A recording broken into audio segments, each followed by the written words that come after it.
Johnny Sports Network here to provide you with additional Week 13 college football predictions. This is the best of the rest, and for the first game of the best of the rest for this week, Hawaii and UNLV. This is a game that will be played on Friday night. It's been an impressive season for Hawaii. I'm not surprised by it at all. In fact, I said back in week 0 that I think Hawaii is going to have a breakout season this year. And head coach Timmy Chang, he has Hawaii going in the right direction. While UNLV, they had some expectations going into the season. They were expected to be in contention for the Group of 5 playoff bid. Head coach Dan Mullen making his return to coaching in college football.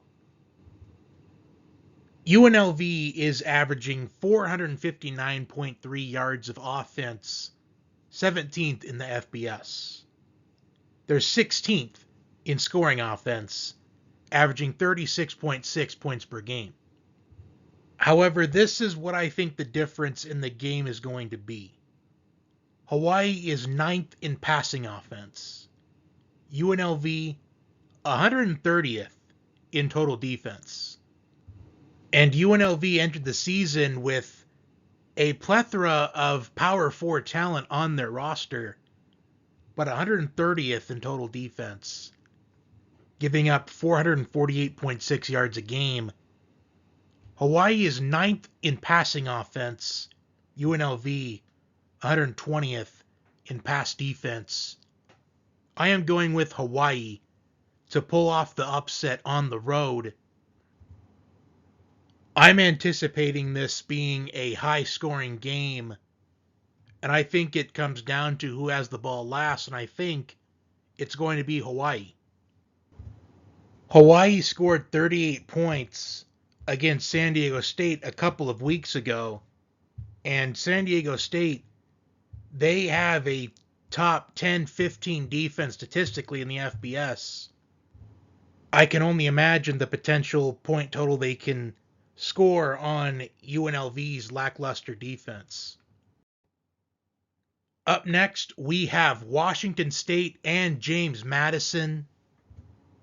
James Madison is not currently ranked in the playoff rankings, but in the AP poll, they are 21st or 22nd. I can't remember right now. James Madison's only loss on the season back in the early portion of the season against Louisville on the road. For Washington State, it has been a tale of two different seasons. One week, they had a dominant win against an underrated San Diego State team. Then the next week, they lose by nearly 50 against North Texas. Then a 35-point loss in the Apple Cup. But then they competed well against Ole Miss and Virginia on the road, only losing those games by a combined 5 points. And then more recently, they ended up losing a 10-7 game against a current 2-9 Oregon State team. Even though Washington State has shown they can compete against some pretty good teams. In Ole Miss's case, elite teams in college football, I think James Madison's going to play the chip on their shoulder in this game. James Madison is 5th in total defense, giving up 257.1 yards a game. Washington State is 18th in total defense, allowing 304.1 yards a game. However, I think James Madison, they take advantage of the game with their pace of play, as they're second in the FBS in time of possession.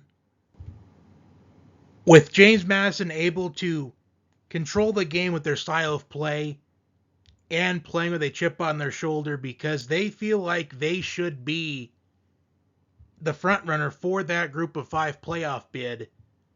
And I think James Madison, they're able to handle this game, and I think they win by at least 2 touchdowns, which is what we're looking for, as they're favored by 13.5.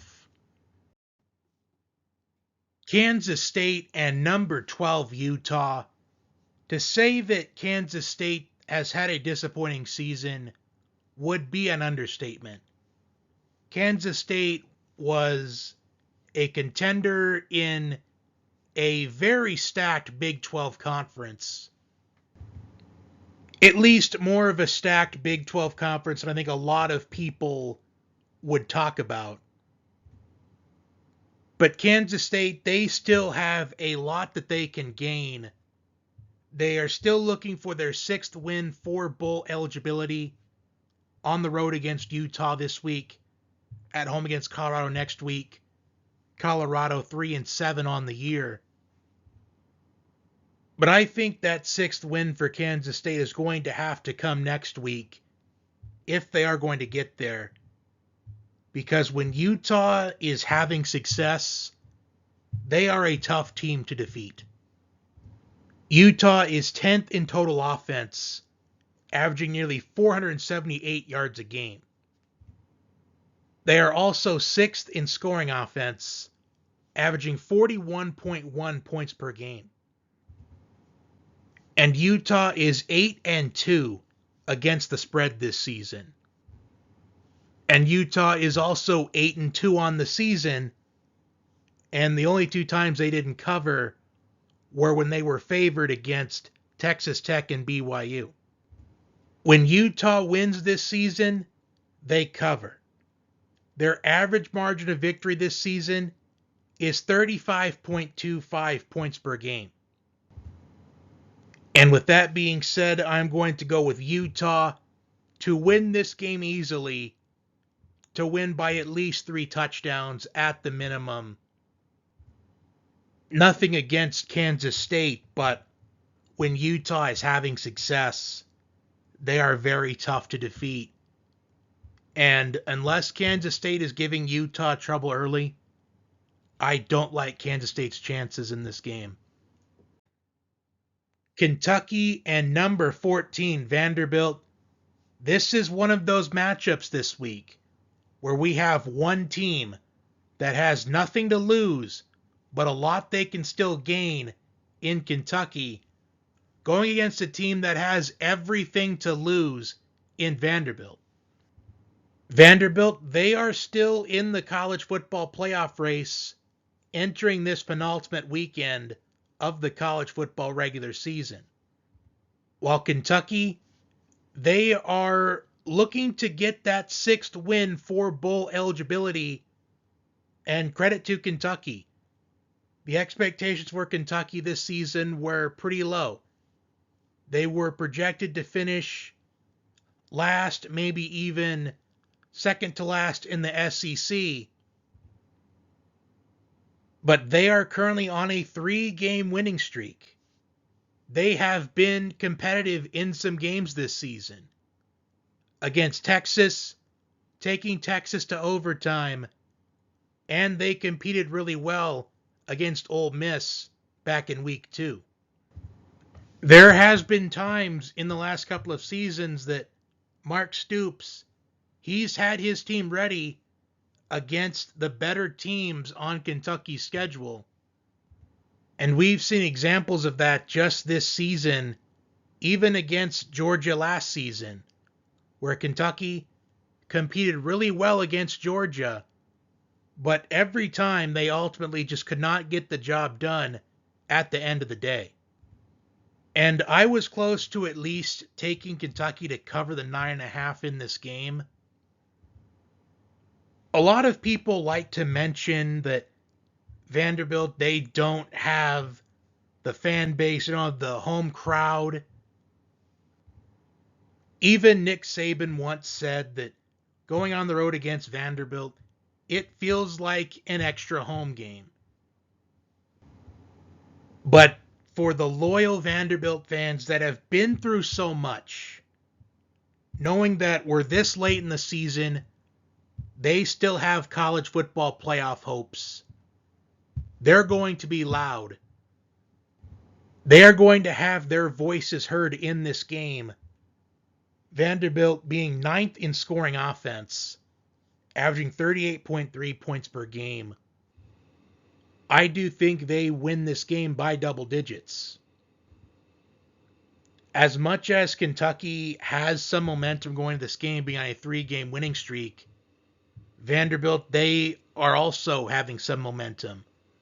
Emotional overtime victory against Auburn the last time we saw them on the field. They had a bye week last week. I think Vanderbilt, they win by about 10 to 14 points. Our final game of the best of the rest for this week, number 20 Tennessee and Florida. For both of these teams, it's been a disappointing season.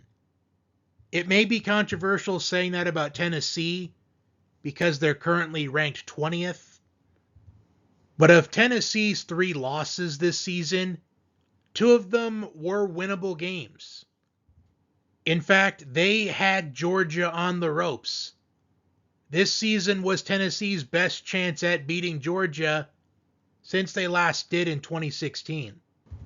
They were up 8 with 2.5 minutes to go. Georgia needing a 4th down to stay in that game. They give up a touchdown and a 2-point conversion, miss a field goal to win in regulation, and end up losing in overtime against Oklahoma. That was a winnable game for them as well. Oklahoma carried by their defense and special teams in that game. And for Florida, it's been an up and down season.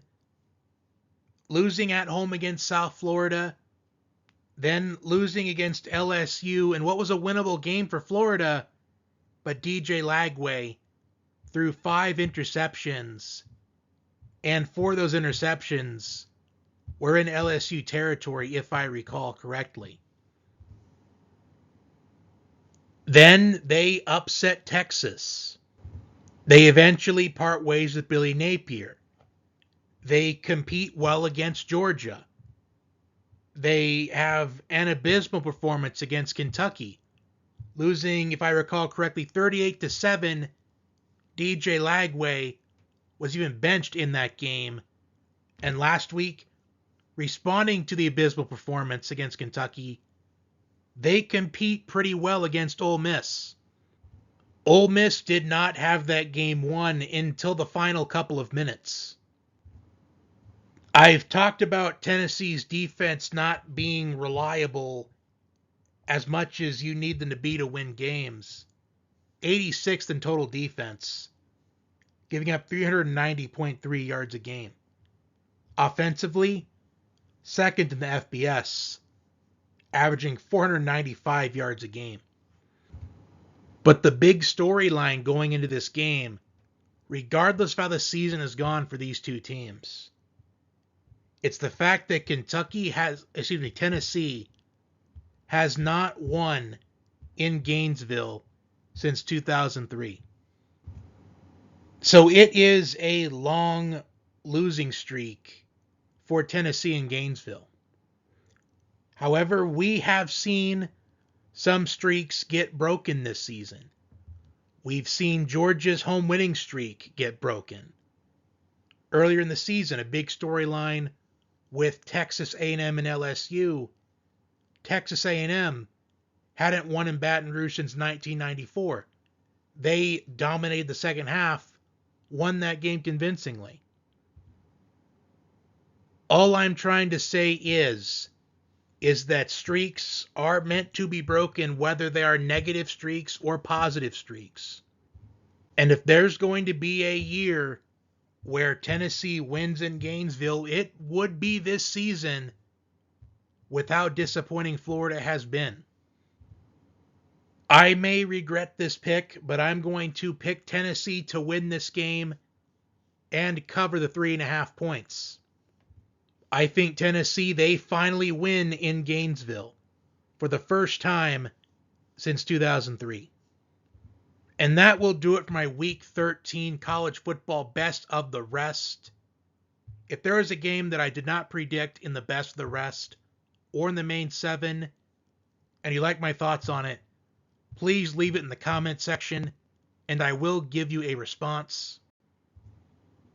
Takeaways from college football and the NFL this past week will be on YouTube Shorts either tonight or sometime on Thursday. I also did a YouTube short reacting to Virginia Tech hiring James Franklin. And the main 7 and NFL predictions for the week are uploaded as well. Like, share, comment, and subscribe. Enjoy the games this weekend. And next week, the regular season finale, rivalry weekend. It's going to be a good week this week and next week. As the college football playoff race, we are approaching the finish line. We're in the home stretch. And Vegas is always watching.